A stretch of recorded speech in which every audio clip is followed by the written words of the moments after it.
ખેડૂતો અત્યારે જેલમાં છે, એમને ભાવનગર જેલ હવાલે કરાયા છે, એમાં તમારા ભાઈ પણ છે. તો આ તહેવારનો માહોલ છે, દિવાળીનો માહોલ છે, ઘરનો મોભી વડીલ જ્યારે ઘરમાં ન હોય ત્યારે પરિવારની દીકરા દીકરીઓની શું હાલત થાય એ તમને ખબર છે.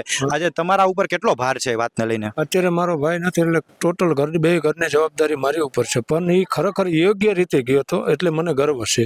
અને માર્કેટિંગ યાર્ડ આપણે ગુજરાતમાં ઘણા બધા છે, જે બોટાદની પડતા રહે ને એ ખરેખર કોઈ ચેનલવાળાને ખબર નથી કે અહીંયા દર વખતે આપણા વાહન લઈને જવાનું, પોતાના વાહન લઈને અહીંયા ઉતારવાનું પણ નહીં. એક ગાડી ઉતારીને એનો ભાવ કર્યા પછી 10-15 કિલોમીટર એના જેને આપણે ખેડૂના ખર્ચે નાખવા જવાનું.